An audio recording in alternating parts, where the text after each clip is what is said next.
بسم اللہ الرحمن الرحیم۔ السلام علیکم ورحمۃ اللہ وبرکاتہ۔ الحمد للہ وکفی وسلام علی عبادہ الذین اصطفی، اما بعد۔ حاضرین و ناظرین، یہ درس قرآن نمبر 429 ہے اور آج سورۃ النساء کی 2 آیتوں کی تلاوت اور تشریح کی جائے گی۔ آیت نمبر 107 اور 108۔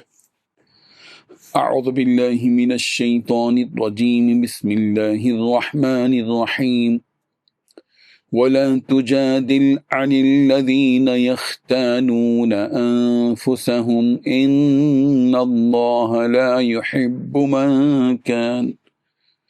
من كان خوانا اثیما يستخفون من الناس ولا يستخفون من الله وهو معهم إذ يبيتون ما لا يرضى من القول وكان الله بما يعملون محيطا۔ صدق اللہ العظیم۔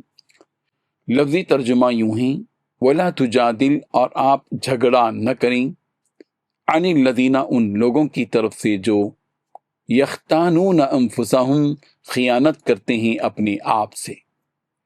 ان اللہ، بلا شبہ اللہ، لا یحب، پسند نہیں کرتا، من کانا، اس شخص کو جو ہے، خوانا، خائن، اثیما، گنہگار، یستخفون، وہ چھپتے ہیں، من الناس، لوگوں سے، ولا یستخفون من اللہ، اور وہ چھپ نہیں سکتے اللہ سے، وہو معہم، اور وہ ان کے ساتھ ہوتا ہے، اذ، جب، یبیتون، وہ مشورہ کرتے ہیں، ما، اس چیز کا کہ لا یرضا، وہ راضی نہیں ہوتا، من القول، اس بات سے، وکان اللہ، اور اللہ ہے، بما، اس کو جو، یعملون، وہ کرتے ہیں، محیطا، گھیرنے والا۔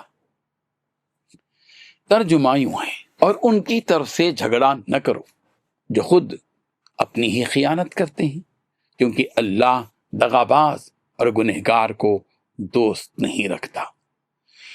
یہ لوگوں سے تو چھپتے ہیں اور اللہ سے نہیں چھپتے، حالانکہ جب یہ راتوں کو ایسی باتوں کے مشورے کیا کرتے ہیں جن کو وہ پسند نہیں کرتا، تو وہ ان کے ساتھ ہوا کرتا ہے، اور اللہ ان کے تمام کاموں کا احاطہ کیے ہوئے ہے۔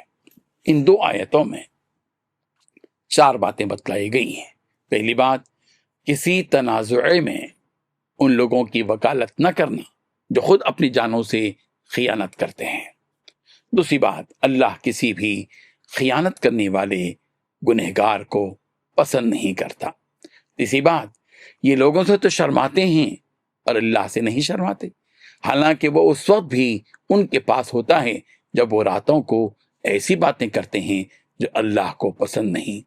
چوتھی بات، جو کچھ یہ کر رہے ہیں اللہ نے ان سب کا احاطہ کر رکھا ہے۔ بزرگان محترم، ایک ہے امانت اور دوسری ہے خیانت۔ جہاں کہیں معاملہ امانت کا ہو تو ظاہر بات ہے کہ وہاں کسی قسم کا کوئی جھگڑا ہی نہیں ہوتا۔ جہاں بات خیانت کی ہوتی ہے وہاں نزاعی کیفیت خود بخود پیدا ہو جاتی ہے۔ ایسے موقع پر جبکہ کسی معاملے میں جھگڑا ہو اور ایک فریق خیانت کرتا ہو تو منصف مزاج لوگوں کی ذمہ داری ہوتی ہے کہ وہ خیانت کرنے والے کی طرفداری نہ کریں۔ اللہ تبارک و تعالیٰ اس شخص کو ہرگز پسند نہیں کرتے جو خیانت کرتا ہو۔ رب ذوالجلال کی نگاہ میں وہ گنہگار اور مجرم ہے۔ ایسے مجرموں کی وکالت کرنا اور ان کی طرفداری کرنا ظاہر بات ہے کہ یہ اللہ تبارک و تعالیٰ کو سخت ناپسند ہے، جبکہ حقیقت یہ ہے کہ اللہ تبارک و تعالیٰ ان کے پاس ہوتا ہے جب وہ راتوں میں ایسی باتیں کرتے ہیں جو اللہ کو سخت ناپسند ہوتی ہیں۔ خلوت اور تنہائیوں میں جو لوگ خیانت کی باتیں کرتے ہیں انہیں اس بات کا احساس و یقین ہونا چاہیے کہ وہ جہاں خیانت کی باتیں کر رہے ہیں وہاں اللہ تبارک و تعالیٰ ضرور موجود ہیں۔ ان کی ان شرپسند باتوں کو اللہ تبارک و تعالیٰ سنتا اور جانتا ہے، اللہ تبارک و تعالیٰ کے علم کی احاطے سے کوئی بھی چیز باہر نہیں جا سکتی۔ مسلمانوں کو چاہیے کہ وہ اپنی معاشرتی اور سماجی زندگی کے تمام معاملات میں امانت داری کو ملحوظ رکھیں اور ہر قسم کی خیانت سے گریز کریں۔ رب ذوالجلال ہم سب کو خیانت کرنے سے بچائے اور امانت دار بنا دے، آمین۔ وآخر دعوانا ان الحمد للہ رب العالمین۔ ڈیلی درس قرآن کو سبسکرائب کیجئے، اپنے تاثرات اور مشورے ارسال کیجئے اور متعلقین کے گروپ بنا کر انہیں روزانہ درس قرآن بھیجیں اور اجر ثواب پائیں۔